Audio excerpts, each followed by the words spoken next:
కాంగ్రెస్ నాయకుడు doctor N Tulasi Reddy గారి రాజకీయ జీవితం గురించి జనానికి తెలిసింది చాలా తక్కువ.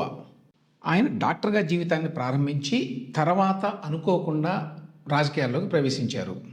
తెలుగుదేశం పార్టీతోటి ఆయన రాజకీయ జీవితం ప్రారంభమైంది అని చెప్పి ఎన్టీఆర్ నమ్మకాన్ని పొందినటువంటి అతి కొద్ది మంది వ్యక్తుల్లో ఆయన ఒకరని, అలాగే చంద్రబాబు నాయుడు గారితో కలిసి చాలా కాలం పాటు ఆయన పనిచేశారని చాలామందికి తెలిసి ఉండదు.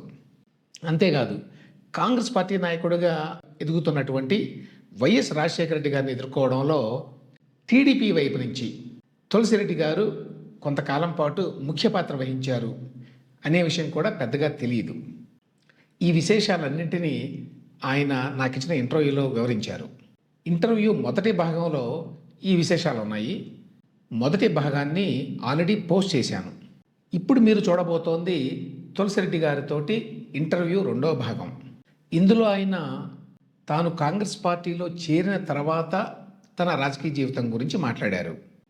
జగన్మోహన్ రెడ్డి గారు తాను రాజకీయ పార్టీ పెట్టకముందే తనతో చేతులు కలపమని అడిగిన విషయాన్ని, ఇన్నేళ్లుగా ఇన్ని దశాబ్దాలుగా రాజకీయాల్లో ఉన్నా కూడా డైరెక్ట్గా ఎన్నికల్లో పోటీ చేయకపోవడానికి కారణాలని, అలాగే ప్రస్తుతం షర్మిల గారి నాయకత్వంలోని కాంగ్రెస్ పార్టీ పరిస్థితి గురించి తులసిరెడ్డి గారు ఈ రెండో భాగంలో వివరించారు.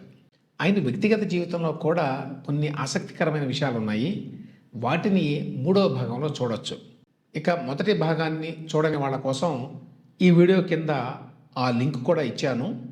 ఇప్పుడు మీరు చూస్తున్నది డాక్టర్ ఎన్ తులసిరెడ్డి గారితో నా ఇంటర్వ్యూ రెండో భాగం.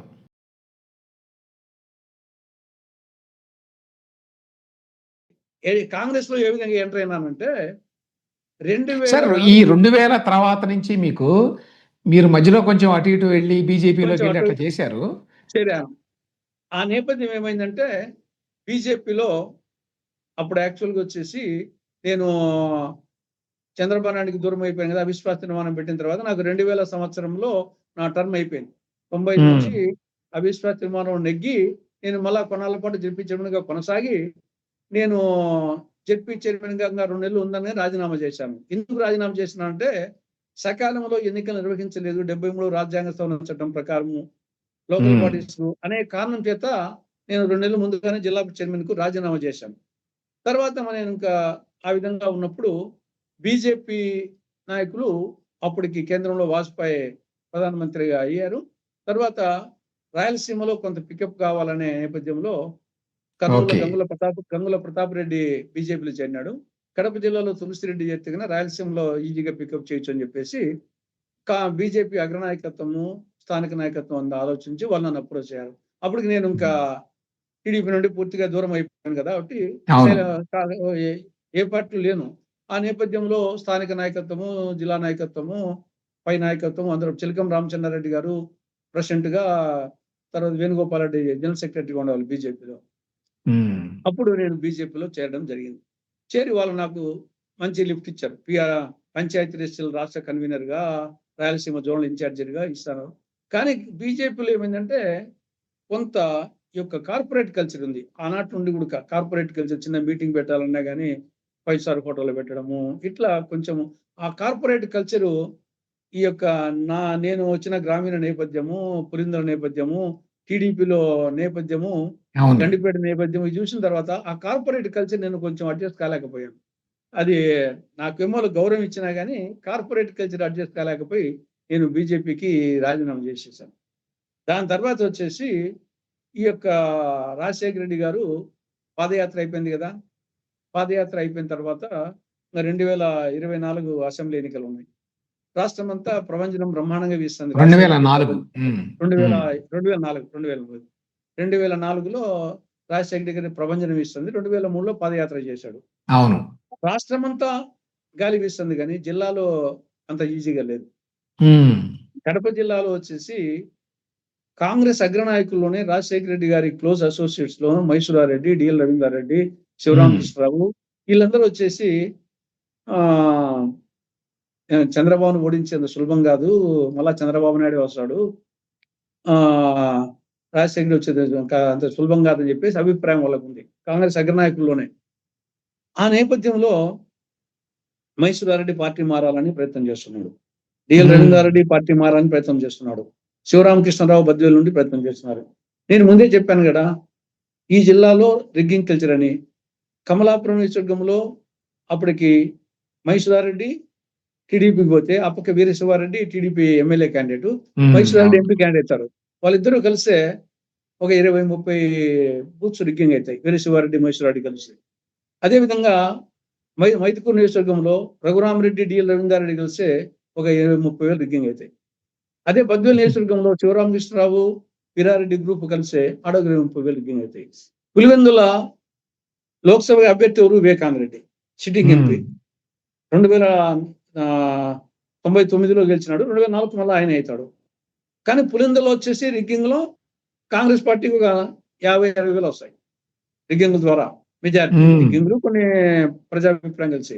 కానీ 3 నియోజకవర్గాలు, ఆడ మైసూరారెడ్డి పోయినా, రవీంద్రారెడ్డి పోయినా, శివరామకృష్ణ పోయినా, ఆ 3 నియోజకవర్గాలను దాటి మెజార్టీ రావాలంటే కష్టము. వివేకానంద గెలిచేది అంత ఈజీ కాదనే వాతావరణం ఉంది. ఈ వాతావరణంలో రాజశేఖర రెడ్డి శతవిధాలా ప్రయత్నం చేస్తున్నాడు, వాళ్ళని పోకుండా కాపాడుకునే దానికి చేస్తున్నాడు. మైసూరారెడ్డిని, రవీంద్రారెడ్డిని, శివరామకృష్ణరావును. అయినా కానీ వాళ్ళ ఎగ్జిస్టెన్స్ వాళ్ళు చూసుకోరు కదా. అవును. రాజశేఖర్ రాలేదని చెప్పేసి శివరామకృష్ణరావు ఆల్రెడీ చేంజ్ అయినాడు, టీడీపీలోకి పోయినాడు. కాబట్టి ఒక వికెట్ పోయింది. ఇక్కడ ఇంకా రవీంద్రారెడ్డి అండ్ మైసూరారెడ్డి ప్రయత్నాల్లో మైసూరారెడ్డి పోయినాడు, మైసూరారెడ్డి టీడీపీ పోయినాడు. ఇంకా ఆ నేపథ్యంలో డిఎల్ రవీంద్రారెడ్డికి రఘురామరెడ్డికి సీట్ అడ్జస్ట్మెంట్ కుదరక అట్టట్టున్నారు. మళ్ళీ డిఎల్ రవీంద్రారెడ్డి ఓడిపోయినాడు. ఆ నేపథ్యంలో మైసూరారెడ్డి పోవడము, శివరామకృష్ణ పోవడము, జిల్లాలో రాజశేఖర రెడ్డికి కొంత సెట్ బ్యాక్ జరుగుతూ ఉంది. వివేకానంద రెడ్డి ఎంపీ గెలిచేది అంత ఈజీ కాదనే వాతావరణం. అప్పుడు ఇంకా ఆ మూమెంట్ నేను జిల్లా పరిషత్ చైర్మన్ గా అవిశ్వాసంలో నెగ్గి రాజీనామా చేసి బీజేపీ చేసి కామ్గా ఉన్నా కదా. అప్పుడు నా ఇమేజ్ చాలా టాప్ లో ఉందన్నమాట. అప్పుడు రాజశేఖర రెడ్డి మిస్సెస్ విజయమ్మ, ఇక్కడ ఉన్నటువంటి కాంగ్రెస్ లీడర్స్ అందరూ ఒక రోజు ఉదయం, వేంపల్లి మండలమే కదా వాళ్ళు ఉండే ఎస్టేట్ కూడా, ఆ ఎస్టేట్ నుండి నాకు చెప్పకుండా సడన్ గా 10:30-11 ఇంటికి వచ్చేసారు. మొత్తం వచ్చేసి ఒక 100 మంది అంకా రాజశేఖర రెడ్డి, విజయమ్మ అని వచ్చేసి.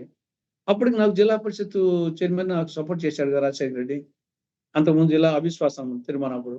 కాబట్టి ఆ నేపథ్యంలో వచ్చాడు, డాక్టర్ ఈ ఎన్నికల్లో నువ్వు కాంగ్రెస్ పార్టీలో చేరి నాకు హెల్ప్ చేయాలా, రాష్ట్రమంతా నా ఇమేజ్ బాగుంది, జిల్లాలో కొంచెం ఇబ్బందిగా ఉంది, మా ఆ పక్క మైసూరారెడ్డి, శివరామకృష్ణ ఆ పక్క పోయారు, ఇప్పుడు వచ్చేసి మీకు ఆ ఇమేజ్ ఉంది, నువ్వు ఇప్పుడు పార్టీలో చేరితే, నేను ఇంతవరకు నిన్ను అడగలే, నేను హెల్ప్ చేసినప్పటికీ నేను అడగలేదు, ఇప్పుడు నాకు అవసరం ఉంది, నీ అవసరం నీ అవసరం నాకుంది, నువ్వు చేరాలా అని అడిగాడు. దాదాపు గంట కూర్చున్నాడు. నేను వచ్చేసి పార్టీలో తెలుగుదేశం కాంగ్రెస్లో చేరడం అనేది నాకు ఇదప్పుడు బీజేపీలో ఆ పరిస్థితి చేరినా కానీ నాకు చేరేది కాంగ్రెస్ ఇష్టం లేక, అన్నా నీకు ఇండివిజువల్గా నేను చేస్తాను, పార్టీలో చేరకుండా నేను ఇండివిజువల్గా నీకు గ్యారంటీగా చేస్తాను, తిరిగి చేస్తాను తులసిరెడ్డిగా అని చెప్పాను.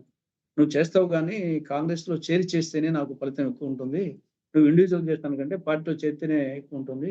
ఆ పక్క మైసూరారెడ్డి స్టాల్ బార్స్ ఆపకపోయినారు, ఆ స్టేచర్ తులసిరెడ్డి చేరినాడంటే నాకు కొంత ఊపు వస్తుంది, జిల్లాలో అవసరము అన్నప్పుడు, అప్పుడు ఇంకా అడిగి, నీకు ఎన్టీ రామారావు అంటే ఇష్టం కదా, నాకు కూడా ఎన్టీ రామారావు అంటే ఇష్టమే, ఏదో పార్టీ వేరు కానీ అని ఆయన కొంచెము అవన్నీ వచ్చేసి చెప్పి సరే అని చెప్పేసి ఫైనల్ గా మళ్ళా 2024 జనవరిలో కడపలో రాయలసీమ, నెల్లూరు జిల్లా ఈ యొక్క పంచాయతీ సమ్మేళనం పెట్టి, అప్పుడు రాజశేఖర రెడ్డి, డి శ్రీనివాస్ అప్పుడు పిసిసి అధ్యక్షుడు, నేదురుమల్లి జనార్దన్ రెడ్డి వీళ్ళందరూ కూడా రావడం జరిగింది. అప్పుడు నేను ఆ సమక్షంలో పబ్లిక్ మీటింగ్ లో, ఈ 2003 అండి, 2003 చివరిలో రాజశేఖర్ వచ్చాడు, 2004 జనవరిలో, ఎన్నికల ముందే, ఎన్నికలకు ముందే ముందంటే 2 నెలలు 3 నెలల ముందే. అప్పుడు కాంగ్రెస్ పార్టీలో చేరతాను ఇమ్మీడియట్ గా నన్ను జిల్లా అధికార ప్రతినిధిగా ప్రకటించాడు రాజశేఖర రెడ్డి. ఇమ్మీడియట్ గా జిల్లా అధికార ప్రతినిధి, ఎన్నికలు అవసరం కదా, రాష్ట్రం కాదు ముందు జిల్లా అని చెప్పేసి జిల్లా ఎన్నికల అధికారిగా చేసి, ఆ ఎన్నికల్లో నేను నా ఇమేజ్, రాజశేఖర ఇమేజ్ ఎట్టుందో రాష్ట్ర వ్యాప్తంగా నా ఇమేజ్ కూడా జిల్లాలో చాలా అద్భుతంగా ఉంది అప్పుడు ఆ రోజుల్లో. ఇప్పటికంటే అప్పుడు ఎక్కువ చెప్పాలంటే ఆ రోజుల్లో. అప్పుడు నేను రాజశేఖర్ రెడ్డి నాకు హెల్ప్ చేశాడు కదా! జిల్లా పరిషత్ అవిశ్వాస తీర్మానం సందర్భంగా. కాబట్టి హ్మ్. నేను మనస, వాచ, కర్మణ త్రికరణ శుద్ధిగా చేసి ఆ ఎన్నికల్లో ఒకే స్లోగన్ రాజశేఖర్ రెడ్డి ముఖ్యమంత్రి కావాలని. అనే దానికి నేను తీసుకున్న స్లోగను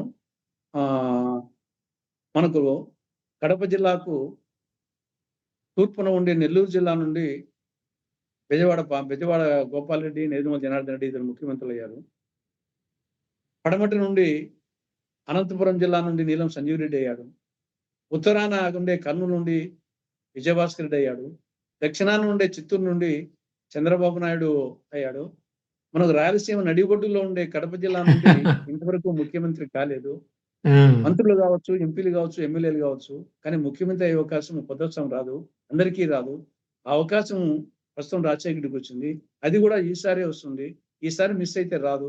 ఇది ఒక్కసారి ఆలోచించండి అని నేను నా ఇండివిజువల్‌గా జిల్లా వ్యాప్తంగా కాలికి బలపం కట్టుకొని తిరిగి ప్రచారం చేసుకుంటూ వచ్చాను క్యాసెట్స్‌లో. అంటే అది రాజశేఖర్ ఇమేజ్ అద్భుతంగా ఉందనుకోండి. అంటే నా యొక్క ప్రయత్నం కూడా నిజాయితీగా ఆయన నాకు హెల్ప్ చేశాడు. నేను హెల్ప్ చేయాలా అనే యాంగిల్ చేశాను. ఆ ఎన్నికల్లో ముఖ్యమంత్రి అయ్యాడు. ముఖ్యమంత్రి అయితేనే ఇమ్మీడియేట్‌గా నువ్వు స్టేట్‌కి రా డాక్టర్ అని చెప్పేసి పీసీసీ జిల్లా అధికార ప్రతినిధిగా నువ్వు పీసీసీ అధికార ప్రతినిధిగా ఇప్పుడు ఈయన వచ్చేసి పాలడుగు వెంకట్రావు అప్పుడు ఆయన వచ్చేసి ఒకడే అధికార ప్రతినిధిగా ఉన్నాడు. నన్ను కేశవరావు అప్పుడు పీసీసీ అధ్యక్షుని కేశవరావుకి ఫోన్ చేసి తులసిరెడ్డిని ఈ విధంగా పంపిస్తున్నాను అని రాజశేఖర రెడ్డి ముఖ్యమంత్రి హోదాలో కేశవరావుకు పీసీసీ అప్పుడు అధ్యక్షుడు ఫోన్ చేసి ఆయన వచ్చి కలిస్తే మత్స్యవనం చేసి అనంటే అధికార ప్రతినిధిగా పాలడు వెంకట్రావు నేను చేస్తా వచ్చాను సమైక్య ఆంధ్రప్రదేశ్లో. ఇంకా తర్వాత పరిణామాలు మీకు తెలుసుకున్న కేసు. మీకు 2004 నుంచి 9 మధ్య కాలంలో మీకు రాజశేఖర రెడ్డి గారి ప్రభుత్వంలో పదవేమి రాలేదు కదండి? ఏం రాలేదు. ఎందువల్ల? యాక్చువల్‌గా రాజశేఖర రెడ్డి గారికి ఏమో 2 ఉన్నాయి. ఒకటి నన్ను బాగా గౌరవిస్తాడు. కానీ నేను సమబుద్ధిగా భావించేవాడు. మిగతా వాళ్ళకి వచ్చేసి రాజశేఖర రెడ్డి చాలా పెద్ద లీడరు. తులసిరెడ్డి కనపరావచ్చు. కానీ నా ట్రాక్ రికార్డు పులిన నియోజకవర్గం కదా ఇద్దరము. ఆయన నన్ను సమబుద్ధిగా భావించేవాడు. తర్వాత ఆయన డాక్టరు, నేను డాక్టరే. తర్వాత ఆయన రెడ్డి కమ్యూనిటీ, నాది రెడ్డి కమ్యూనిటీని. దీనివల్ల కొంత నేను ఎదగడం అనేది ఎప్పటికైనా ఆయనకి ఇబ్బంది కలుగుతుందేమో అనేది ఒక అభిప్రాయము తెలియకుండా ఉంటుంది. బాగా గౌరవిస్తాడు. రా డాక్టర్ అంటాడు. తర్వాత నేను జనరల్‌గా ఏ పనులకు పోను. చెప్పిందల్లా చేస్తాడు. ఏం చెప్పినా చేస్తాడు వచ్చేసి. కానీ పదవి వరకు వచ్చేసి ఇవ్వకుండా ఓసారి ఎమ్మెల్సీ ఇచ్చడానికి ప్రయత్నం వచ్చింది. అప్పుడు పుత్తా నరసింహాడికి ఇచ్చారు. కమలాపురం నుండి పుత్తా నరసింహాడికి ఇచ్చారు. నెక్స్ట్ మళ్ళా ఎమ్మెల్సీ వచ్చే అవకాశం వచ్చింది. అప్పుడు వివేకానంద రెడ్డికి ఇచ్చాడు. ఆ 2 సందర్భాల్లో నాకు పీసీసీ అధికార ప్రతినిధిగా అప్పటికి నేను రాజ్యసభ మెంబర్‌గా, జెడ్పీ చైర్మన్‌గా, పీసీసీ అధికార ప్రతినిధిగా ఏ యాంగిల్ చూసినా నాకు ఇవ్వాల. కానీ అప్పుడు పుత్తా నరసింహాడికి ఒకసారి ఇచ్చారు. తర్వాత వివేకానందకి ఒకసారి ఇచ్చి ఎమ్మెల్సీ ఇవ్వలేదు. తర్వాత ఇంకా ఆయనకు చనిపోయేదానికి ముందు 2 డేస్ ఆ రోజు పండగ ఏదో ఉంది. నేను జీవన్ రెడ్డి ఇద్దరేమో విన్నాం. ఆ రోజు వచ్చేసరికి అపాయింట్మెంట్స్ కూడా ఇలా. జీవన్ రెడ్డికి నాకు అపాయింట్మెంట్ ఇచ్చాడు ఆ రోజు. జీవన్ రెడ్డి ముందు పోయి కలిసాను. నేను కలిసినాక ఆ రోజు మనసు మాట్లాడినాడు. నీకు నేను చాలా అన్యాయం చేశాను డాక్టర్. నీకు ఎప్పుడో ఇవ్వాల్సింది, పదవులు ఇవ్వాల్సింది. ఈనాళ్ళు లేట్ అయిపోయింది. దానికి అనేక కారణాలు. నా కుటుంబ సభ్యులు కూడా ఒక కారణము. నాది పెద్ద కుటుంబం నీకు తెలుసు కదా. ప్రతిదీ మా వాళ్ళకే కావాలంటారు. ఆ నేపథ్యంలో నీకు ఎమ్మెల్సీ ఇవ్వలేకపోయాను. వివేకానందకి ఇచ్చిన సమయంలో నీకు ఇవ్వాల్సింది ఇవ్వలేకపోయాను. ఏమనుకోవద్దు. నీకు వచ్చేసి నీకు గౌరవమైన స్థానము ఒక 2-3 రోజుల్లో వచ్చేసి నీకు ఇస్తాను. నేను పేరు చెప్పలే కానీ చెప్పాడు. తర్వాత మళ్ళా 2 డేస్‌కి ఆయన చనిపోవడం జరిగింది. ఇది యాక్చువల్‌గా జరిగిన నేపథ్యం వచ్చేసి రాజశేఖర రెడ్డికి నాకు జరిగిన నేపథ్యం ఇది. ఇద్దరము ఒకే నియోజకవర్గము, ఇద్దరము ఒకే సామాజిక వర్గము. ఆయనది కాబట్టి కొంత నా అవసరం ఉన్నప్పటికీ, నా మీద అభిమానం ఉన్నప్పటికీ, గౌరవం ఉన్నప్పటికీ రాజకీయమే కదా. రాజకీయ నాయకుడు ఎంత లేదన్నా రాజకీయంగా ఆలోచిస్తాడు. అదే చంద్రబాబు నాయుడికి, ఎన్టీ రామారావు గారికి ఇక్కడికి తేడా ఏమంటే ఈ జిల్లాలో, ఈ నియోజకవర్గంలో, ఈ కమ్యూనిటీలో అవసరం వాళ్ళకు. అవును. కడప జిల్లాలో పులిన నియోజకవర్గంలో రెడ్డి కమ్యూనిటీలో వాళ్ళని ఎదిరించే మనగాడు కావాలి ఇక్కడ. ఉండొచ్చు. కానీ నేను కూడా ఒకని. ఆ రకంగా చూసినప్పుడు మీరు బహుశా టీడీపీలో మీకు ఎస్. న్యాచురల్‌గా ఒక రోల్ ఉంది. న్యాచురల్‌గా. ఇప్పటికీ నన్ను చాలా హ్మ్. మంది టీడీపీ వాళ్ళు అగౌరవంతో చూస్తారు. ఇప్పటికొచ్చేసి అవును. టీడీపీ పెద్ద నాయకులు, జిల్లా నాయకులు కూడా నన్ను అప్పట్లో ఎన్టీ రామారావు, చంద్రబాబు నాయుడు తర్వాత పార్టీ పరంగా నేను మూడో ర్యాంక్. హ్మ్. మంత్రులు వీళ్ళందరూ ఉండొచ్చు గానీ, పార్టీ పరంగా చంద్రబాబు నాయుడు జనరల్ సెక్రటరీ, మేము ముగ్గురం సెక్రటరీస్‌లో నేను ఒకని. అవును. నేను హ్మ్. వచ్చేసి ఒక డాక్టర్‌గా వచ్చేసి పులిందనీస్తుడిగా నాకు ఆ హ్మ్. ఇంపార్టెన్స్ వచ్చేసి పార్టీ పరంగా ఉండేది. హ్మ్. ఆహ్, కాబట్టి టీడీపీ కాకపోతే ఏమంటే నేనే వాళ్ళిద్దరి మధ్య వచ్చినప్పుడు ఆ అవిశ్వాస అవును. తీర్మానం ఆ 2 వచ్చేసి నన్ను పార్టీకి దూరం చేశాయి. అల్లైనా అవును. ఎప్పుడైనా నేనైనా అనుకున్నా పోయుండొచ్చు. వాళ్ళు అనేక సందర్భాల్లో అలాగే ఎవ్రి ఎన్నికలకు ముందు ఏదో హ్మ్. విధంగా ఆఫర్ వస్తుంది. కానీ ఇప్పుడంటే జగన్మోహన్ రెడ్డి 11 పోయినాడు కాబట్టి ఇప్పుడు కనిపి రాకపోవచ్చు. కానీ మొన్నటి వరకు జగన్మోహన్ రెడ్డి అంటే గుండెల్లో దడే కదా! చంద్రబాబు నాయుడుకి లోకేష్, అవును. రాజశేఖర్ ఉన్నంత వరకు, జగన్మోహన్ రెడ్డి ఉన్నంత వరకు. కాబట్టి జగన్మోహన్ రెడ్డిని విమర్శించే వాళ్ళు దాదాపు సంవత్సరం, 2 అక్కడికొద్దాం సంవత్సరాల సార్. పాటు కాదు, జగన్మోహన్ రెడ్డి గారి దగ్గరికొస్తాను. దానికి ముందు ఓకే. మీరు మన కిరణ్ కుమార్ రెడ్డి గారు, రోసయ్య గారు వచ్చిన తర్వాత మీకు అవును. పదవిచ్చారు. ఎవరిచ్చారు? రోసయ్య గారా? కిరణ్ గారా? రోసయ్య గారు. రోసయ్య గారు రోసయ్య గారు 20 సూత్రాల 20 చుట్టాల పథకం అమలు కార్యక్రమం కమిటీ ఇచ్చారు. చైర్మన్‌గా ఇచ్చారు. దాన్ని దాన్ని కిరణ్ కుమార్ రెడ్డి గారు 2 ఇయర్స్ చేత్తనే మళ్ళా కంటిన్యూ చేశారు. హ్మ్. రోసయ్య గారు ఇచ్చారు 2 ఇయర్స్ పీరియడ్‌కు. 2 ఇయర్స్ అయిపోతానే దాన్ని అయిపోకముందే కిరణ్ కుమార్ రెడ్డి కంటిన్యూ చేశారు. ఓకే. మళ్ళా 2 అది. ఆ టైంలోనండి ఒక కీలకమైన డెవలప్‌మెంట్ ఏంటి? ఆ టైంలో మీరు, నేను కూడా చాలా టీవీ డిబేట్‌లో పాల్గొన్నాం అప్పుడు. నా అవును. డిబేట్‌లో చాలా సార్లు వచ్చారు కరెక్ట్. మీరు. ఈ కరెక్ట్. తెలంగాణ కరెక్ట్. ఉద్యమం చాలా కీలకమైన దశలో ఉండేది. అప్పుడు ఆంధ్ర వాళ్ళని చాలా అడ్డగోలుగా తిట్టడం చాలా ఎక్కువగా ఉండేది. అవును. అవును. ఆ టైంలో అతి తక్కువ మంది ఆంధ్ర రాజకీయ నాయకులు నిలబడ్డారు. నిలబడడమే కాదు, ఒక హేతుబద్ధమైనటువంటి వాదనలు వినిపించిన వాళ్ళు చాలా తక్కువ ఆంధ్ర ప్రాంతం నుంచి. అవును. రాజకీయంగా భయం కొంతైతే, కొంతేమో అసలు తెలియకపోవడం, విషయ పరిజ్ఞానం కరెక్ట్. లేకపోవడం. ఆ కరెక్ట్. టైంలో బాగా మాట్లాడిన వాళ్ళలో మీరొకరు. చాలా ఎఫెక్టివ్‌గా మాట్లాడేవారు. చాలా ధైర్యంగా మాట్లాడేవారు. ఆ టైంలో అట్లా మాట్లాడడం వల్ల రాజకీయంగా యాక్చువల్‌గా పెద్దగా ప్రయోజనం ఏమీ లేదు. బహుశా 'కిరణ్ కుమార్ రెడ్డి' గారు ఒక్కరే కొంచెం గట్టిగా నిలబడ్డాడు కదా! ఆ టైంలో. మిగతా వాళ్ళు ఎవ్వరు అవును. నిలబడలేదు. అవును. ఆ అనుభవాలు చెప్పండి కొంచెం. అని మీరు చెప్పినట్లు ఆ మూమెంట్ వచ్చేసి ఆహ్, టీఆర్ఎస్ గురించి మాట్లాడాలంటే భయపడే రోజులు. హైదరాబాద్‌లో ఈవెన్ స్టూడియోలో కూడా వచ్చేసి టీఆర్ఎస్ వాళ్ళు అగ్రెసివ్‌గా పోయేవాళ్ళు. వాళ్ళు అంటే మీరు చెప్పినట్టు సబ్జెక్టు వాళ్ళ ఆర్గ్యుమెంట్ ప్రకారంగా సబ్జెక్టు చెప్పేవాళ్ళు. వాళ్ళ ఆర్గ్యుమెంటు. తర్వాత అగ్రెసివ్‌గా పోయేవాళ్ళు. ఈ పక్క నుండి ఆహ్, అంత అగ్రెసివ్‌గా పోయేవాళ్ళు, అంత ఆర్గ్యుమెంట్ చేసేవాళ్ళు కూడా పోయేవాళ్ళు గాదు. ఈవెన్ స్టూడియోలోనే కొట్టేదానికి వచ్చే పరిస్థితులుండేటియి. అవును. ఈవెన్ మీడియాలో గూడా మీడియా ఆల్‌మోస్ట్ హైదరాబాద్ మీడియాలో 95% తెలంగాణ అనుకూల మీడియా. మొత్తం అవునండి. మీడియాలో గూడా వచ్చేసి టీఆర్ఎస్ నాయకుల కంటే మీడియా వాళ్ళొచ్చేసి టీఆర్ఎస్ తరపున అంత గట్టిగా మాట్లాడేవాళ్ళు. అప్పుడు నేను అధికార ప్రతినిధి. కాబట్టి నేను 20 పాయింట్ ప్రోగ్రామ్‌గా ఉన్నప్పుడు, అప్పుడు రోసయ్య గారి పీరియడ్ గదా! ఆ పీరియడ్‌లో ఎవ్రీ డే సెక్రటరియట్‌లో కింద వచ్చేసి మీడియా పాయింట్ ఉండేది. ఆ మీడియా పాయింట్‌కి పోయి ఎవ్రీ డే నేను అటు పార్టీ అధికార ప్రతినిధిగా ఉంటూ 20 పాయింట్ ప్రోగ్రామ్ చైర్మన్ ఉన్నాను. 20 పాయింట్ ప్రోగ్రామ్ చైర్మన్‌గా ఉంటూ అధికార ప్రతినిధిగా కాబట్టి ఎవ్రీ డే వచ్చేసి ఇచ్చేవాడిని. టీఆర్ఎస్‌ల కంటే మీడియా వాళ్ళను ఎదుర్కోవడం కష్టంగా ఉండేది. ఆ విధంగా అడ్డగోలుగా మాట్లాడే వాళ్ళొచ్చేసి తెలంగాణ గురించి వాళ్ళు. అవును. హ్మ్. ఆ విధంగా వచ్చేసి ఆహ్, ఒకసారి ఆ మొమెంట్‌లో జగన్మోహన్ రెడ్డి మహబూబాబాద్ పర్యటన పెట్టాడు.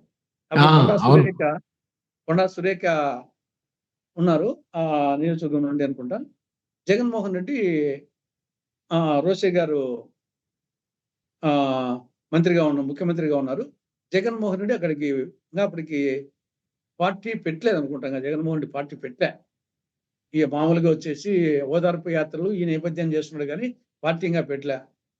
అప్పుడు టీఆర్ఎస్ వోళ్ళు రానీయకుండా అడ్డుకున్నారు జగన్మోహన్ రెడ్డిని. అవునండి. రాళ్ళేశారు. అప్ రాళ్ళేశారు. అప్పుడు ఫైరింగ్ గూడా జరిగింది. అక్కడ ఆ మొమెంట్‌లో మళ్ళా జగన్మోహన్ రెడ్డి మళ్ళా ఎనక్కి రావాల్సొచ్చింది. ఎనక్కొచ్చాడు. ఆ నేపథ్యంలో టీవీలలో డిస్కషన్. దాని మీద నేను చాలా అగ్రెసివ్‌గా వచ్చేసి టీఆర్ఎస్‌ని విమర్శించాను. జగన్మోహన్ రెడ్డి మీద అభిమానంతో కాదు. అవును. కానీ ఆ సంఘటన కరెక్ట్ కాదు. నువ్వు అవసరమైతే కేసీఆర్ వచ్చేసి నువ్వు పులిందులో మీటింగ్ పెట్టు, కడపలో మీటింగ్ పెట్టు. నీ అభిప్రాయం నువ్వు చెప్పుకో. అంతే తప్పనిచ్చేసి జగన్మోహన్ రెడ్డి ఆడికి రావద్దని చెప్పడం వచ్చేసి ఇది ప్రజాస్వామ్య అవును. వ్యతిరేకము, రాజ్యాంగ వ్యతిరేకము. ఇది నీ అని చెప్పేసి నేను ఆ కోణంలో చాలా తీవ్రంగా వచ్చేసి జరిగిన నేపథ్యం. ఆ నేపథ్యంలో అంత గట్టిగా మాట్లాడే పరిస్థితి లేదప్పుడు అసలు ముందు. మీరు అవును. చెప్పినట్లు ఆ రోజుల్లో అది జగన్మోహన్ రెడ్డి టీవీలో చూసాడు. ఆ! నేను గట్టిగా జగన్మోహన్ తరపున వాదించేది జగన్మోహన్ రెడ్డి టీవీలో చూసాడంట. హ్మ్. జగన్మోహన్ రెడ్డి టీవీలో చూసి అప్పుడు ఆహ్, ఆ రోజుల్లో ఆయనకు అవసరం. ఇంగా పార్టీ పెట్టలే ఆ రోజుల్లో. అవును. ఇమ్మీడియేట్‌గా అవును. అప్పుడు శ్రీకాంత్ రెడ్డిని ఆహ్, లక్కిడిపల్లి ఎమ్మెల్యే అవును. శ్రీకాంత్ రెడ్డి. హ్మ్. శ్రీకాంత్ రెడ్డి బాగా క్లోజ్ జగన్‌కు. శ్రీకాంత్ రెడ్డిని పంపించాడు జగన్మోహన్ రెడ్డి. నేను అధికార ప్రతినిధిగా ఉన్నాను. 20 పాయింట్ ప్రోగ్రామ్ చైర్మన్‌ను. రోషయ్య గారికి అవును. చాలా కుడిభుజంగా ఉన్నాను. అప్పుడు అసలు రోషయ్య గారి దగ్గరికి మంత్రులు పోయేవాళ్ళు గాదు, నాయకులు పోయేవాళ్ళు గాదు. ఆ పరిస్థితి ఉండేదన్నమాట కొన్నాళ్ళ పాటు. అవును. రోషయ్య గారు పేరుకే ముఖ్యమంత్రి గాని పాపం అంత మంత్రులు కూడా కేర్ చేసేవాళ్ళు గాదు. జగన్మోహన్ రెడ్డి హవా అటు పార్టీలో, ఇటు అవును. మంత్రివర్గంలో, ఎమ్మెల్యేలో సాగుతా ఉంది హవా. ఆహ్, ఆ నేపథ్యంలో ఇక్కడ టీఆర్ఎస్ పరిస్థితి వలన జగన్మోహన్ రెడ్డి ఇబ్బందులున్నా అంతే. ఈ తెలంగాణలో. హ్మ్. ఆ నేపథ్యంలో ఒకసారి శ్రీకాంత్ రెడ్డి వచ్చాడు. ఈ విధంగా ఒకసారి ఆహ్, జగనే నీ దగ్గరికి రావాలనుకున్నాడు కానీ ఆయనకు ఎస్కార్ట్ టీమ్ ఉన్నాయి కాబట్టి ఆహ్, దానికి హంగామా అయితుందేమో. ఒకసారి మీరేమన్నా అనుకోకుండా ఉంటే ఓసారి జగన్ వచ్చి ఏమన్నా కలుస్తాడేమో అడుగు అన్నని అడుగు అని చెప్పినాడు అని వచ్చి శ్రీకాంత్ రెడ్డి వచ్చి అడిగాడు. హ్మ్. అప్పుడు నేను రోసయ్య గారికి చాలా ముఖ్యం నేను. రాజశేఖర్ హ్మ్. రా రా రోసయ్య గారికి ఆల్‌మోస్ట్ వచ్చేసి గట్టిగా పార్టీ పరంగా నిలబడే వాళ్ళలో అప్పుడు నేను చాలా ముఖ్యమనమాట. అవును. ఆ టైంలో. ఆ టైంలో. కాబట్టి అవును. సరే ఇక జగన్మోహన్ రెడ్డి గౌరవప్రదంగా పంపినప్పుడు సరే నేను వస్తాలే అని చెప్పి తెల్లారుజామున 4 గంటలకు వస్తాను అని చెప్పి నువ్వు ఆడ ఉండు ముందుగా చెప్పేట్టు అని చెప్పేసి 4 గంటలప్పుడు పోయాను. పోయి శ్రీకాంత్ రెడ్డి ఉన్నాడు. సరే నన్ను పైకి తీసుకుపోయినాడు. జగను నేనే ఒక హాఫ్ అన్ అవర్ నేను పోయిన తర్వాత నేను హాఫ్ అన్ అవర్ కూర్చున్నాం. అప్పటికి మహబూబాబాద్ సంఘటన జరిగిపోయింది. అప్పుడు ఇంగా పార్టీ పెట్టలేను. అవును. నేను జగన్‌కు అప్పుడు కొండా సురేఖ రాజీనామా చేసింది. రోషయ్య గారి క్యాబినెట్ నుండి రాజీనామా చేసింది. కొండా హ్మ్. సురేఖ. అప్పుడు హ్మ్. చెప్పున జగనొచ్చేసి నన్ను ఆ నియోజకవర్గంలో సేమ్ నియోజకవర్గము వాళ్ళ నాయన సమవుజ్జీని. కాబట్టి నేచురల్‌గా వచ్చేసి ఏజ్ గ్యాప్ ఉన్నా గాని, పెద్ద పరిచయం లేకున్నా గాని, అంతకుముందు 2004 ఎన్నికల రోజు, పోలింగ్ రోజు మేమిద్దరం కలిసి తిరిగాం. 2004 ఆహా! పోలింగ్ రోజు కమలాపురం నియోజకవర్గం వీరశివారెడ్డి, మహేశ్వరరెడ్డి కలిసి ఆ పక్క, ఈ పక్క హ్మ్. రిగ్గింగ్‌లు జరుగుతున్నాయి. అప్పుడు జగన్మోహన్ రెడ్డి రాజకీయాలకి ఫస్ట్ వచ్చినప్పుడు ఇంకా కంటెస్ట్ చేయలే. అప్పుడు అవును. నేనొచ్చేసి ఆ కమలాపురం నియోజకవర్గము నా సొంత నియోజకవర్గం కాబట్టి మెయిన్‌గా ఈ బూతులను రిగ్గింగ్‌లు కాపాడుకుంటూ మేమిద్దరం కలిసి తిరిగాం ఆ రోజు. ఉదయం 7 నుండి సాయంత్రం 5 వరకు. అదొకటే పరిచయం జగన్మోహన్ రెడ్డికి నాకు ఆ రోజంతా. హ్మ్. హ్మ్. తర్వాత మామూలుగా ఆహ్, ఆ రోజొచ్చేసి ఈ మహబూబా సంఘటన తర్వాత పిలిచినప్పుడు పోయాక నేను హితబోధ చేసిన. ఎందుకు జగన్ వచ్చేసి నువ్వు అందరితో ఒకేసారి ఘర్షణ పడతావు. అటు రోషయ్య గారు, ఇటు అందరితో ఎందుకు పడతావు? రోషయ్య గారు నీకేం చేశారు? ఆయనేమన్నా పదవి కోరుకున్నదా ఆయనేమన్నా? అధిష్టాన వర్గం వచ్చేసి ఆయన హ్మ్. మీ నాయనకు ముఖ్యుడు. మీ నాయన ఏరి కోరి ఆయన్ను ఆర్థిక మంత్రిగా పెట్టుకున్నాడు. ఎమ్మెల్సీ ఇచ్చేసి. ఆయన అడిగి ఇప్పుడే ముఖ్యమంత్రి తీసుకున్నాడా? అధిష్టాన వర్గం ఆలోచించి ఇచ్చింది. నువ్వు సోనియా గాంధీతో పెట్టుకుంటావు, రాహుల్ గాంధీతో పెట్టుకుంటావు, రోషయ్య గారితో పెట్టుకుంటావు. అందరితో పెట్టుకుంటే అది కరెక్ట్ కాదేమో ఆలోచించు. అందరితో ఒకేసారి పెట్టుకోవడము. బ్రహ్మాండమైనటువంటి విజయనగర సామ్రాజ్యం ఏ విధంగా అంతరించిపోయింది. అందరితో ఒకేసారి పెట్టుకున్నారు. అటు హ్మ్. గోల్కొండ నవాబులు, ఇటు బీజాపూర్ నవాబులు, బీదర్ నవాబులు వీళ్ళందరితో హ్మ్. ఒకేసారి పెట్టుకున్న వలన వచ్చేసి మహోన్నత విజయనగర సామ్రాజ్యం కాలగర్భంలో కలిసిపోయింది. అందరితో శత్రుత్వం ఒకేసారి మంచిది కాదు. నువ్వు ఆలోచించుకో. నీ శ్రేయస్సు హ్మ్. దృష్ట్యా చెప్తున్నాను అని చెప్తే, నాకు అదేం లేదన్నా రోషయ్య గారితో నాకేం ఇబ్బంది లేదు. నేను రోషయ్య గారిని వచ్చి కలవమంటే కలుస్తాను. కాకపోతే ఏమంటే ఆహ్, ఒకటి కొండా సురేఖను మళ్ళా మంత్రివర్గంలోకి తీసుకుంటే తర్వాత వరంగల్ ఎస్పీని మార్చి అది చెప్పు ఆయనకు. ఆయన ఒప్పుకుంటే నేను వచ్చి రాజశేఖర్ గారిని కలుస్తాను అని ఉమ్. చెప్పాడు. ఇంత జరిగిందనమాట. కొండా సురేఖను మళ్ళా మంత్రివర్గం తీసుకోమని. రెండోది వరంగల్ ఎస్పీ కంట్రోల్ చేయలేకపోయినాడు. నన్ను రాకుండా చేసినాను గాను. అతను ట్రాన్స్‌ఫర్ చేసి అయి 2 చెప్పు, నేను రాజశేఖర్ గారిని కలుస్తానని చెప్పాడు. సరే నేను నా ప్రయత్నం చేస్తాను. మరి ఆయన పెద్దాయన ఆయనకు నేను నీతో చెప్పినంత చనువుగా అంత చెప్పలేను కదా! వయసు రీత్యా గాని. కానీ నా మాట నిర్ణయం తీసుకుంటాడు, చెప్తాను అని చెప్పి వచ్చాను. వాళ్ళ తర్వాత రోషయ్య గారితో చెప్పాను. ఈ విధంగా పోయిందన్నా. ఎందుకంటే ఆయనకు నేను చాలా ఆప్తునిగా ఉన్నా గదా! పోయిన అవును. విషయం చెప్పాలి గదా! ఈ విధంగా జగన్ పిలిచి ఉన్నా పోయినాను. ఇది జరిగింది. అంటే అప్పుడు రోషయ్య గారు వచ్చేసి కొండా సురేఖ విషయంలో చూడు తులసిరెడ్డి, నేనేమన్నా ఆమెను తప్పించానా? రాజశేఖర రెడ్డి మీద ప్రేమని చెప్పేసి నా మంత్రివర్గానికి రాజీనామా చేసింది. రాజశేఖర రెడ్డి మీద ఆవిడకి కాదు, నాకు కూడా ప్రేమే గదా! ఇప్పుడు ఎవరికి ఆవిడ రాజశేఖర రెడ్డి మీద ప్రేమతో మంత్రి పదవికి రాజీనామా చేసి నన్ను అవమానపరిచింది కదా! నేను తప్పించింటే మళ్ళా అర్థం ఉంది. ఆవిడంతా ఆవిడ పోయి నేను మళ్ళా తీసుకుంటే ఈ ముఖ్యమంత్రి పదవి ఉంటేనేమి లేకుంటేనేమి అనేది ఒకటిన్నాడు. ఇంకా రెండవదొచ్చేసి తులసిరెడ్డి ఎస్పీ. ఎస్పీది ఇంక అప్పుడు ఇది రానప్పుడు అది ఆటోమేటిక్‌గా ఆహ్, అందులో రోషయ్య గారు వచ్చేసి చాలా జాగ్రత్తగా బ్యూరోక్రాట్స్‌తో ఆహ్, ర్యాష్‌గా పోడు గదా! ఓ అవునండి. మాట చెప్తానంటే అయన్ని పోడు ఆయన. తర్వాత ఇంకోటి ఏమన్నా అంటే ఆయన తులసిరెడ్డి వచ్చేసి ఆహ్, జగన్మోహన్ రెడ్డి రాజశేఖర రెడ్డి కొడుకే కావచ్చు. కానీ జగన్మోహన్ రెడ్డి నాకు రాజశేఖర రెడ్డి కొడుకు కావచ్చు. కానీ జగన్మోహన్ రెడ్డి దృష్టిలో నేను ముఖ్యమంత్రిగా భావించడం లేదు. ఏదో వాళ్ళ ఇంట్లో పని మనిషిగా కూడా నన్ను భావించలేదు. కాబట్టి అటువంటి వ్యక్తితో ఏడ చేసేదని చెప్పి ఆ అబ్బాయి మెంటాలిటీ, నా మెంటాలిటీ కుదరదులే అని చెప్పేసాడు. దాంతో వచ్చేసి ఆడికి స్టాప్ అయిపోయాను. లేకుంటే ఆ మొమెంట్‌లో ఎట్లుండదో పరిణామక్రమం చెప్పలేం. అంటే ఒక్కసారి టర్నింగ్ పాయింట్స్ అన్నమాట. అవునండి. తర్వాత నేను మళ్ళీ ఇంకా వచ్చేసి ఇంక జగన్‌కి ఈయన చెప్తే బాగుండని చెప్పేసి నేను జగన్‌కి చెప్పలేదు. మళ్ళీ కలవలేదు. మళ్ళీ తర్వాత ఆ నుండి జగన్‌ని కలిసింది లేదు ఈనాటి వరకు. ఆ రోజు నుంచి మళ్ళీ ఈనాటి వరకు కూడా కలిసింది లేదు ఆయన. ఇది కొన్ని కాదు, కొన్ని మీరు జగన్మోహన్ రెడ్డి గారి ప్రభుత్వంలో కూడా చాలా చాలా పెద్ద ఎత్తున విమర్శలు సంధించారు ఆ ప్రభుత్వం మీద. అవును. ఆ టైంలో ఏమన్నా ఒత్తిడి రావటం గానీ, లేకపోతే అసలు ఇదంతా ఎందుకు మా పార్టీలో చేరొచ్చు కదా అని చెప్పి అడగడం గానీ చేయలేదా?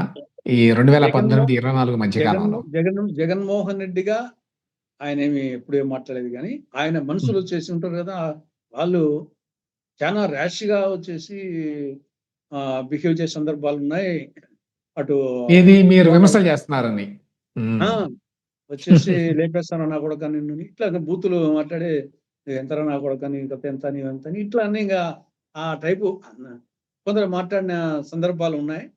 దాన్ని వచ్చేసి నేను దాన్ని అసలు ముందు సీరియస్‌గా తీసుకునేవాడిని కాదు. నేను వాళ్ళతో ఆహ్, ఎప్పుడన్నా ఇంగ మరీ కోపం వచ్చినప్పుడు పెట్టాలంటే కూడా కానీ అట్ట అనే మాట ఆ మాట అని ఇంక పెట్టు ఫోన్ పెట్టని అనేవాడిని. అంటే మిగతా సమయంలో పట్టించుకునేవాడిని కాదు ఇంకా. ఎందుకంటే నేను చెప్తే కదా 40 ఏళ్ళకి పైన జీవించేంత బోనస్ జీవితం. అందుకే పెద్ద పెద్ద స్వామి వివేకానంద మొదలుకొని ఆది శంకరాచార్య మొదలుకొని, యేసుక్రీస్తు మొదలుకొని, భగత్ సింగ్ మొదలుకొని, చంద్రశేఖర్ ఆజాద్ వీళ్ళందరూ వచ్చేసి చిన్న వయసులో పోయి ఈనాటికి అనుకుంటున్నాము. కానీ ఎన్నాళ్ళు బతికినాను ఎన్నాళ్ళు బతికినాన్నాళ్ళు ఏ విధంగా బతికామనేది అది నేను కాబట్టి వాళ్ళ భయాల గురించి గానీ, దాని గురించి ఆలోచించేవానే కాదు. నేను వచ్చేసి దాంట్లో ఆహ్, మంచి ఉన్నప్పుడు మంచిని, చెడ్డవి ఎప్పుడు విమర్శించలే. చెడ్డ ఉంటే చెడ్డని చెప్పాను. మంచిని వచ్చేసి మంచినని చెప్పలేకపోవచ్చు గానీ, ఆ పార్టీ చేసింది గానీ, విమర్శించలేదు. కానీ వైఫల్యాలుంటే మాత్రం వైఫల్యాన్ని ఎట్టి పరిస్థితిలో ఆహ్, వెనుకంజ వేయకుండా జగన్ పీరియడ్‌లో చాలా కాలం సంవత్సరం పాటు ఈవెన్ చంద్రబాబు నాయుడు, లోకేష్, తెలుగుదేశం వాళ్ళు సంవత్సరం పాటు వచ్చేసి విమర్శించడానికి కూడా ధైర్యం చేయలేనోళ్ళు. జగన్మోహన్ రెడ్డి ముఖ్యమంత్రి అయినాక దాదాపు 1 ఇయర్ వచ్చేసి ధైర్యం చేయలేవాళ్ళు. ఆ రోజుల్లో వచ్చేసి నేను ఏ రోజు కూడా వచ్చేసి జగన్మోహన్ రెడ్డి ముఖ్యమంత్రి అయిన మొదటి రోజు నుంచి కూడా నేను వైఫల్యాలు చెప్తున్నాను. ఆయన ఓదార్పు యాత్రలు కావచ్చు, ప్రతిపక్షం ఉన్నప్పుడు కావచ్చు, నేను ఎప్పుడూ దాంట్లో కాంప్రమైజే కాలేదు. అవును. ఇప్పుడు కాంప్రమైజ్ కాలేదు. ఇప్పుడు కూడా తెలుగుదేశం పార్టీ వైఫల్యాలుంటే ఖచ్చితంగా వైఫల్యాలుంటే వైఫల్యాలు చెప్తాను, జగన్ చెప్తాను, వీళ్ళు చెప్తాను. అవును. పొగిడే వాళ్ళు పొగుడుతారు, తిట్టే వాళ్ళు తిడతారు. నేను అసలు పెద్ద సోషల్ మీడియా పెద్దగా చూడను నేను. ఆ! నేను నా సరే ఊరు చెప్పిందే. ఇక్కడ ఒకటి చెప్పాలి. అమరావతి విషయంలో కూడా గట్టిగా నిలబడ్డారు. నా నా పుస్తకం ఆవిష్కరణకొచ్చారు మీరు. 'అమరావతి వివాదాలు వాస్తవాలు.' అవును. చాలా అవును. బ్రహ్మాండంగా మాట్లాడారు. యాక్చువల్‌గా ఆ రోజున మీరే highlight. Thank you. Thank you. అంత గట్టిగా నిలబడినందువల్ల మీకు ఇబ్బంది రాలేదా? ఎందుకంటే అప్పుడు రాయలసీమ, 3 రాజధానులు, కర్నూలు ఇట్లాంటివన్నీ కూడా వాదనలుండేవి గదా! అవునవును. అది కొంత రాయలసీమ అంటే జగన్ పార్టీ ఉంటే ఏం లేదు గానీ, కొంత రాయలసీమ అభిమానులు కొందరొచ్చేసి ఆహ్, కొందరున్నారు. వాళ్ళ హ్మ్. మీటింగ్‌లు కూడా పోయాను. మీటింగ్ పోయి నేనొచ్చేసి దాంట్లో నేను మనసా వాచా కర్మన నేను మామూలుగా ఈ శ్రీబాగ్ ఒడంబడిక ప్రకారం గూడా రాజధాని హైకోర్టు ఒకటి కావాలి అనేది ఉంది. శ్రీబాగ్ హ్మ్. ఒడంబడిక ప్రకారంగా. హ్మ్. దాంట్లో వచ్చేసి నేను రాజధాని వరకు వచ్చేసి సెంట్రల్ ప్లేస్‌లో ఉండడము ఆల్రెడీ పెట్టినారు సెంట్రల్ ప్లేసు. హైకోర్టు రాయలసీమలో పెట్టింటే బాగుంటదనేది ఆ రోజు నుంచి ఈ రోజు గూడా నా అభిప్రాయమే. కానీ అది కూడా హ్మ్. స్టేజ్ దాటిపోయింది.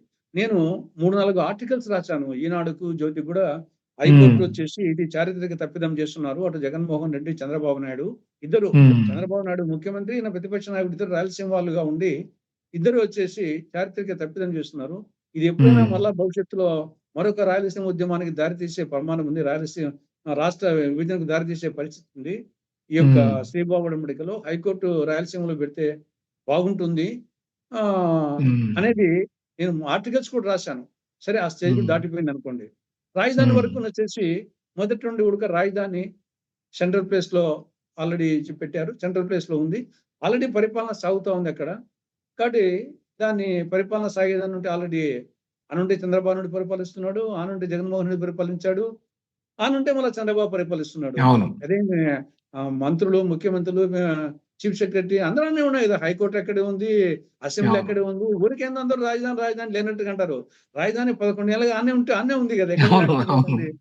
కాబట్టి హ్మ్. ఆ యాంగిల్‌లో వచ్చేసి నేను ఆహ్, ఆహ్, మీ చర్చా వేదికల్లో రాయలసీమ గురించి ఆలోచించవలొచ్చినా గానీ, నేను ఆర్గ్యుమెంట్ నిలబడేవాడిని. నేను రాజధాని వచ్చేసి సెంట్రల్ ప్లేసు. అది కరెక్టే. మనం హ్మ్. హైకోర్టు అడిగిండొచ్చు. అది కూడా స్టేజ్ దాటిపోయింది. కాబట్టి కనీసం ఇప్పుడు హైకోర్టు బెంచి ఇంగా మిగతా డెవలప్‌మెంట్ రాయలసీమ, అవును. బుందేల్‌ఖండ్ తరహా డెవలప్‌మెంట్ ప్యాకేజీ, కడప జిల్లాలో హ్మ్. స్టీల్ ప్లాంటు ఇవన్నీ ఇంగా అనేకం ఉన్నాయి కదా! దాని మీద కాన్సంట్రేట్ చేద్దాము. వికేంద్రీకరణ అనేది ఆ యాంగిల్‌లో నేను కన్విన్స్ అయితా వచ్చాను. అవును. సార్ ప్రస్తుతం కాంగ్రెస్ పార్టీలో ఉన్నారు. కాంగ్రెస్ పార్టీ ఎందువల్లనో మళ్ళీ పూర్వ వైభవాన్ని పొందేటువంటి పరిస్థితి కనిపించటంలా. అటు టీడీపీ పట్ల, ఇటు వైసీపీ పట్ల అసంతృప్తిగా ఉన్న ఒక వర్గం ప్రజలున్నారు ఆంధ్రప్రదేశ్‌లో. అయినా గూడా కారణాలు తెలీదు గానీ, కాంగ్రెస్ షర్మిల గారి నాయకత్వంలో ముందుకు వెళ్ళలేకపోతోంది. ఎందువల్ల నాయకత్వ లోపమా? ఇంకేమైనా కారణాలున్నాయా? ఇక్కడ ఏమైందంటే ప్రెజెంట్ పాలిటిక్స్‌లో మీడియా రోలు డిఫరెంట్‌గా ఉంది. దాంట్లో సోషల్ మీడియా, హ్మ్. Electronic media, print media. తర్వాత మనీ పవర్. మనీ, మీడియా ఈ 2 హ్మ్. వచ్చేసి ఇప్పుడు మనం మనీ చూస్తే మన 2024లో దేశవ్యాప్తంగా ఎమ్మెల్యేల యొక్క అఫిడవిట్స్ చూస్తే హ్మ్. దేశంలో, రాష్ట్రంలో కాదు దేశంలోనే హ్మ్. 10 మంది టాప్ మోస్ట్ ఎక్కువ వాళ్ళ అఫిడవిట్ ప్రకారంగా కోటీశ్వరుల్లో 10 హ్మ్. మందిలో 5 మంది ఆంధ్రప్రదేశోళ్ళు. హ్మ్. ఫస్ట్ 4 వేరే రాష్ట్రమోళ్ళు. ఐదో వాడు చంద్రబాబు నాయుడు. హ్మ్. ఆరో వాడు నారాయణ. ఏడో వాడు జగన్మోహన్ రెడ్డి. ఎనిమిదో ఆవిడ నెల్లూరు ఆవిడ ఎమ్మెల్యే. అంటే టాప్ 10లో అవునులెండి. అంటే ఆ పక్క జగన్మోహన్ రెడ్డి గాని, చంద్రబాబు నాయుడు గాని వాళ్ళు హ్మ్. చూపిన వైట్ మనీ ప్రకారమే బ్లాక్ మనీ పక్కన పెట్టి వైట్ మనీ ప్రకారమే వాళ్ళు దేశంలోనే ధనవంతులు, కోటీశ్వరులు. అటువంటి నాయకులొచ్చేసి పార్టీలు నడుపుతా ఉన్నారు ఆ పక్క, ఈ పక్క. రెండవది మీడియా. మీడియాలో సరే సోషల్ మీడియా దాన్ని ఎవరైనా వేసుకోవచ్చు. కానీ దానికైనా సరే డబ్బు కావాల్సిందే. అవునవును. సోషల్ మీడియాలో దానికైనా కావాల్సింది సోషల్ మీడియాకు. ఎలక్ట్రానిక్ మీడియా కావాలా. ప్రింట్ మీడియా అది అవునన్నా కాదన్నా ప్రెజెంట్ వచ్చేసి ప్రింట్ మీడియాలో ఈనాడు, జ్యోతి, సాక్షి. ఈ 90% ఈ 3 ఆక్రమిస్తాయి. మిగతా 10% మిగతా పేపర్స్ అన్నీ వస్తాయి. మనం ఈ మూడులో సారీ. రెండేమో ఈనాడు జ్యోతి మనం అవునన్నా కాదన్నా టీడీపీకి అనుకూలం. అవును. సాక్షి వాళ్ళ కరపత్రిక. సాక్షి చెప్పాల్సిన అవసరం లేదు, కరపత్రిక. నా అభిప్రాయం అయితే సాక్షి ఒక వారం రోజుల లోపల సాక్షి పేపరు, ఎలక్ట్రానిక్ మీడియా లేకుంటే వైకాపా లేదు, జగన్మోహన్ రెడ్డి లేడు. ఓన్లీ 1 వీక్ చాలంతే. 1 వీక్. కానీ మాకొచ్చేసి ఇప్పుడు శర్మిలమ్మను ఓకే. నేను కూడా మీడియా చైర్మన్. శర్మిల పార్టీ అధ్యక్షురాలు, నేను మీడియా చైర్మన్. నేను ఎవ్రీ డే ఈ రోజు లేదు అనపట్టదు. ఎవ్రీ డే ఏదో ఒక ఇష్యూ మీద నేను వచ్చేసి టీవీలకు రికార్డ్ చేసి పంపిస్తాను. ప్రెస్‌లో, ప్రింట్ మీడియాకి పెడతాను, అన్ని పెడతాను. నాది టీవీలలో అన్ని వస్తుందో లేదా అని చూడలేము. ప్రింట్ మీడియాలో అన్ని పేపర్లు చూస్తాం కదా. నేను మాజీ జడ్పీ చైర్మన్‌గా, మాజీ వర్కింగ్ ప్రెసిడెంట్‌గా ఆ పోస్ట్‌తో పాటు ప్రస్తుతం రాష్ట్ర మీడియా చైర్మన్. జిల్లా ఎడిషన్‌లో అది జగన్మోహన్ రెడ్డిని కొంత విమర్శించుతా వస్తే సాక్షివాడు అసలేడు. నా వార్త సాక్షివాడు వేడు. ఇంకా అది మంచిగా చెడగా వేడు. మిగతా ఈనాడు, జ్యోతిలో కూడా జగన్మోహన్ విమర్శిస్తే జిల్లా ఎడిషన్‌లో కొంచెం వస్తది. టీడీపీని విమర్శిస్తే ఎప్పుడో ఒకసారి వేస్తాడు. ఆడ 2 గాని ఇద్దరిని చంద్రబాబును, జగన్ ఇద్దరిని విమర్శించింటే జగన్ లీడ్ తీసుకొని ఆ దాంట్లో కొంచెం చేస్తాడు. జిల్లా ఎడిషన్‌లో అంతేస్తాడు. ఇంకా ఏ విధంగా శర్మిలమ్మది కొంతవరకు వచ్చేసి ఆంధ్రజ్యోతి, ఈనాడు జగన్ను తిడితే శర్మిలమ్మది స్టేట్ పే చేస్తాడు. సాక్షివాడు వేడు. ఆవిడ కూడా జగన్ వచ్చేసి కొంచెం ఆ పార్టీని కానీ విమర్శిస్తే అప్పుడు వచ్చేసి జ్యోతి కానీ, ఈనాడు కానీ స్టేట్ ఎడిషన్‌లో కొంచెం చేస్తాడు. ఇది అవునన్నా కాదనుకున్నా మాకున్నటువంటి ఇదే ఒక మంచి మీడియా, ప్రింట్ మీడియా ఉండి, ఎలక్ట్రానిక్ మీడియా ఉంటే 1 వీక్ చాలు వచ్చేసి మా శర్మిలమ్మ చెప్పింది కానీ, నేను కానీ, మిగతా నా పార్టీ నాయకులు చెప్పింది ఫ్రంట్ పేజీ వార్త ఫోటో వేసి ఫ్రంట్ పేజీ వార్త వారం వస్తే కాంగ్రెస్ 1 వీక్‌లో ఎక్కడి నుండి వచ్చింది అనుకుంటే ఆ విధంగా వస్తది. కాబట్టి దీనికి మీడియా అండ్ మనీ. ఈరోజు మీడియాని మెయింటైన్ చేయాలనే మనీ కావాలి. ప్రింట్ మీడియాని మెయింటైన్ చేయాలంటే చిన్న విషయం కాదు. ఈరోజు షర్మిల గారు పెట్టగలరు కదండి తులసిరెడ్డి గారు. షర్మిల గారు కావాలి అంటే పెట్టగలరు. ఏమైనా వాళ్ళతో పోటీ పడడం అంత ఈజీ కాదు. నాకంటే బెటర్ గా ఉంటుంది. మిగతా వాళ్ళకంటే బెటర్, చాలా మంది కంటే బెటర్ గా ఉండొచ్చు. కానీ ఆ పక్క చంద్రబాబు నాయుడుతో, జగన్‌తో పోటీ పడే స్థాయిలో ఆవిడ ఏమంటది అనుకోవడం లేదు. మనకంటే చాలా మంది కంటే బెటర్, దాని గురించి no doubt at all. Okay. రాజకీయ పరమైనటువంటి ఆశయాలు కాదు, ఆకాంక్షలు ఏమి లేవండి ఇంకా? ఏదో ఏం ఆకాంక్ష లేదు. నేను వచ్చేసి మీలాగే ప్రజా సమస్యల మీద వారిని వినిపించే ఒక వేదిక కావాలా. ప్రజా సమస్యల మీద సమాజం కోసము మన అభిప్రాయాన్ని వినిపించే ఒక వేదిక. ఆ వేదిక కాంగ్రెస్ పార్టీ ఇస్తా ఉంది. That's all. యాక్చువల్ గా పిసిసి అధ్యక్ష పదవి 2 సార్లు తీసుకోమని చెప్పారు.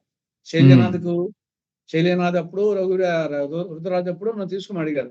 నేనే వద్దన్నాను. ఎందుకంటే పిసిసి అధ్యక్ష పదవి అంటే దానికి కొంత హంగు, ఆర్భాటం కావాలా. వచ్చేసి ఆ పక్క చంద్రబాబు నాయుడుతో, జగన్మోహన్ రెడ్డితో పోటీ పడి చేయాలంటే మన శక్తి సామర్థ్యాలు చాలవు. టైం స్పెండ్ చేయొచ్చు, మన బ్రెయిన్ స్పెండ్ చేయొచ్చు. కానీ ఇప్పుడు దాంట్లో మిగతాయి కూడా హంగులు, ఆర్భాటం కావాలా. ఇప్పుడు యాడికి పోయినా కానీ, ఒక చావుకు పోయినా, ఒక పెళ్లికి పోయినా 5-6 వెహికల్స్ లో పోయి ఒక ఆ హంగు ఆర్భాటం చేస్తే తప్ప పార్టీ మన మనసుకు ఇష్టపడదు. మనం పెట్టే శక్తి లేదు. ఆ డబ్బు కావాలంటే వస్తాయి, పెట్టే వాళ్ళు ఉంటారు. మనం వాళ్ళ చేతిలో మళ్ళా కీలు బొమ్మగా అయ్యే మనస్తత్వం కాదు. కాబట్టి మనము ఇంకొకటి ఏమంటే ఏఐసిసి ఇచ్చే పరిస్థితులు లేదు, ఏపీసీసీ ఇచ్చే పరిస్థితి లేదు, మనం సొంతంగా పెట్టుకునే పరిస్థితి లేదు.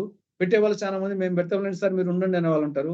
నేను వాళ్ళ చేతిలో కీలు బొమ్మ అయ్యే పరిస్థితి ఉండదు అని యాక్చువల్ గా 2 సార్లు కూడా అటు కిరణ్ కుమార్ రెడ్డిని, నన్ను, పల్లం రాజును ముగ్గురిని అడిగారు. మా ముగ్గురులో ఎవరు తీసుకున్నా మాకు ఇచ్చేవాళ్ళే.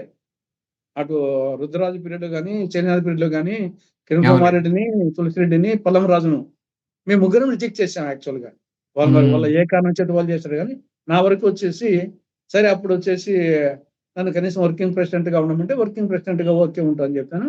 కాబట్టి నేను నా బాధ్యతలు ఇప్పటికీ నేను అది పిసిసి అధ్యక్ష అయినా ఏదైనా సరే నా కార్యక్రమమే కొనసాగిస్తున్నాను.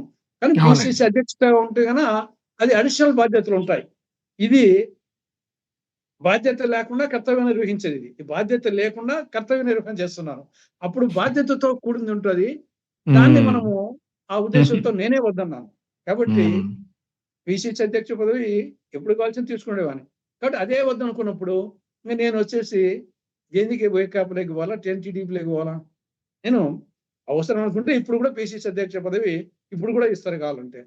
నేను పిసిసి అధ్యక్ష పదవి వద్దనుకున్నప్పుడు నేను వచ్చేసి పదవుల కోసము నిజంగా అదే ఉంటే పిసిసి అధ్యక్ష పదవి తీసుకొని ముఖ్యమంత్రి కోసం పోరాడతాం. పి నేను పిసిసి వచ్చేసి ఏంటంటే వాళ్ళ మీరు కింద కాదు తులసిరెడ్డి గారు, మీరిప్పుడు కాంటాక్ట్ చేస్తే అటు చంద్రబాబు నాయుడు గారో, ఇటు జగన్మోహన్ రెడ్డి గారో ఎవరో ఒకళ్ళు తీసుకుంటారు. ఆ పార్టీలో ఉంటే ఖచ్చితంగా. పదవులు, డబ్బులు కూడా వస్తాయి. మంచి ఇన్‌ఫ్లూయెన్స్ కూడా ఉంటుంది. లేదు, లేదు. నేను చెప్పాను కదా! పదవి అనేది కాదు. తర్వాత డబ్బు అనేది నేను ఎప్పుడు ఆలోచించలేదు. నేను చెప్పాను కదా! జిల్లా పరిషత్ చైర్మన్ అయినప్పుడే నేను పైసా ఖర్చు పెట్టకుండా రాజ్యసభ మెంబర్ అయ్యాను. పైసా ఖర్చు పెట్టకుండా జడ్పీ చైర్మన్ అయ్యాను. నేను కూడా డబ్బుల గురించి ఆలోచిస్తే ఇంక రాజకీయాల గురించి మాట్లాడే అర్హత ఎవరికి ఉంటుంది? ఇంకా నేనే కోట్లు ఖర్చు పెట్టినోళ్ళు వాళ్ళ గురించి ఏమని చెప్పాలా, మనం తప్పులు పట్టకూడదు అని ఆ హ్మ్. రోజు నుంచి నిర్ణయించుకున్నాను కాబట్టి ఇప్పుడు డబ్బు గురించి ఆశే ఉండదు. పదవులనేది ఏమి రాజ్యసభ చూసాము, జిల్లా పరిషత్ చైర్మన్ చూసాము, క్యాబినెట్ ర్యాంక్ 20 పాయింట్ ప్రోగ్రామ్ చూసాము. ఇంక మళ్ళా ఇచ్చేది ఒకవేళ చంద్రబాబు పక్కమైనా, జగన్ పక్కమైనా మంత్రి పదవి కదా! ముఖ్యమంత్రి పదవి కాదు కదా! ముఖ్యమంత్రి పదవి ఆల్రెడీ నేను క్యాబినెట్ ర్యాంక్ చూశాను కదా! హ్మ్. ఆడిపోయి చేసేది ఏముంది వచ్చేసి. కనీసం వచ్చేసి ఇప్పుడు ఆ విధంగా అనుకుంటే పిసిసి అధ్యక్ష పదవి తీసుకొని ఫైట్ చేసి ఒకవేళైతే అవును. ముఖ్యమంత్రి అయ్యే అవకాశం ఈయనే ఉంటుంది కదా! ఆడికెందుకు పోవాలా? కాబట్టి ఆ ఆలోచన ఆ పక్క పోవాలని, ఈ పక్క పోవాలని ఆలోచనే లేదు. ఈ పక్క వచ్చేసి ఆ హంగు, ఆర్భాటం లేకుండా ఇప్పుడుండే పరిస్థితిలో మీడియా సపోర్ట్ లేకుండా, మనీ లేకుండా చేయలేము. అని మొన్న కూడా వచ్చేసి షర్మిలమ్మ 2024లో పులిందల కంటెస్ట్ చేయమని చాలా నిష్ఠూరం చేసింది నన్ను. ఆహా! నేను వచ్చేసి నేను కడప ఎంపీకి పోటీ చేస్తున్నాను. నువ్వు పులిందల ఎమ్మెల్యే కంటెస్ట్ చేయాలా? ఆహ్, అప్పుడు వేరుగా ఉంటుంది అంటే, నేను వచ్చేసి అమ్మ ఏఐసీసీ ఖర్చు పెట్టలేదు. ఏపీసీసీ ఖర్చు పెట్టలేదు. నువ్వు కొంత గడువు ఖర్చు పెట్టగలవు. ఎంత అని పెడతావు? నేను వచ్చేసి పెట్టలేను. ఇక్కడ పరిస్థితి వచ్చేసి ఖర్చు పెట్టకుండా ఓ 30, 40 కోట్లన్నా ఖర్చు పెట్టే పరిస్థితి ఉంటే ఫైట్ ఇవ్వచ్చు. పెట్టేనప్పుడు అని నేను ఆవిడ పాపం చాలా నిష్ఠూరం చేసింది. కాబట్టి నేను ఆ! డబ్బులు లేకనే కంటెస్ట్ చేయలేదు. అదే రామారావు గారు టీడీపీలో ఉంటే కథ వేరు. టీడీపీలో ఉంటే అదంతా పార్టీ చూసుకుంటుంది. టీడీపీలో ఉండింటే గన అవునండి. నేను ఖర్చు పెట్టాల్సిన అవసరం లే. నేను నా శక్తిని, నా మేధస్సును జగన్మోహన్ రెడ్డి పాలనలో గాని, జగన్మోహన్ రెడ్డి పక్కన టీడీపీ పక్కన ఖర్చుకు సంబంధించి వాళ్ళు పెడతారు. నేనే డబ్బులు అవును. అవసరం లేదు. ఎన్నికల్లో కంటెస్ట్ చేస్తానని పెడతారు. కానీ నేను కాంగ్రెస్‌లో ఉంటే నేను పెట్టాను, పీసీసీ పెట్టలేదు, ఏఐసీసీ అవును. పెట్టలేదు. అవును. కానీ పీసీసీ అధ్యక్ష పదవి వాళ్ళు ఇచ్చిన రెడీగా ఉన్నారు. కానీ నేను దీనికి కారణం వచ్చేసి అనేది ఆ యాంగిల్‌లో వచ్చేసి చాలు. ఇప్పుడు గౌరవంగా వచ్చేసి రఘువీరారెడ్డి గారు గౌరవంగా నన్ను పీసీసీ అధ్యక్షునిగా నా శక్తిని ఉపయోగించుకున్నారు. శైలనాథ్ హ్మ్. అదేవిధంగా రుద్రరాజు గారు. కొంచెం శర్మిలమ్మ గారే ఆవిడ ఆ గౌరవం ఇస్తుంది గానీ, ఎందుకో వచ్చేసి నా అవసరాన్ని ఎక్కువ ఉపయోగించుకోలేకపోతుంది. అందువల్ల హ్మ్. వచ్చేసి అవును. బహుశా ఇద్దరిది ఒకే నియోజకవర్గం గావచ్చు, ఇద్దరిది ఒకే సామాజిక వర్గము, ఒకే నియోజకవర్గము. దాని కారణాలే ఉండొచ్చు గానీ, గౌరవిస్తుంది. రాష్ట్ర మీడియా చైర్మన్ చేస్తుంది. ఎందుకో కొంచెం వచ్చేసి రఘువీరారెడ్డి గారు, శ్రీనాథ్ గారు, రుతురాజు గారు నా యొక్క అవసరాన్ని ఉపయోగించుకునే స్థాయిలో ఆవిడ ఉపయోగించుకోలేకపోతాను. అవును. నేను వరకు వచ్చేసి కనిపిస్తుందది. నేను మాత్రము ఎవరు ఉపయోగించుకున్నా కాంగ్రెస్ పార్టీ పరంగా నా శక్తి సామర్థ్యాలు, నా యొక్క మేధస్సును గాని, నా యొక్క టైంని గాని, నాకు తెలిసిన విషయ పరిజ్ఞానాన్ని గాని 100% వచ్చేసి ఎవరు ఉపయోగించుకున్నా కాంగ్రెస్ పరంగా ఉపయోగపడతాం. నేను వేరే పార్టీకి పోవాలని గాని, పదవులు గాని, డబ్బు గాని ఏమాత్రం ఆశ లేదు. వాళ్ళు ఉపయోగించుకోకుంటే పార్టీ పరంగా కూడా కాంగ్రెస్ పార్టీ ఉపయోగించుకోకుంటే ఇటువంటి వేదికల ద్వారా, మీ ద్వారా ఈనాడు social media, electronic media, print media అవును. మన ఒపీనియన్ వచ్చేసి వేదిక ఉంది. ఆ వేదికను ద్వారా కూడా చాలు. ఈ వయసులో 70 సంవత్సరాల వయసులో ఇంకా ఏం పదవులు గాని ఏం అవసరం లేదు. ఈ యొక్క దీనికంటే మించిందేముంది. నేను అది ఇప్పటికదే సత్యహరిచంద్ర అనుకుంటాను. ఆయన సామ్రాజ్యాన్ని వదులుకున్నప్పుడు ఈ పదవులెంత అని అనిపిస్తుంది నాకు. థ్యాంక్ యూ సో మచ్ అండి తులసిరెడ్డి గారు. నమస్తే. నమస్తే. చాలా చాలా సుదీర్ఘంగా విషయాలు మాట్లాడుకున్నాం. అన్ని లోతుల్లోకి వెళ్ళి అన్ని విషయాలు కూడా చెప్పారు. మనసు విప్పి. అందుకని చాలా చాలా ధన్యవాదాలు.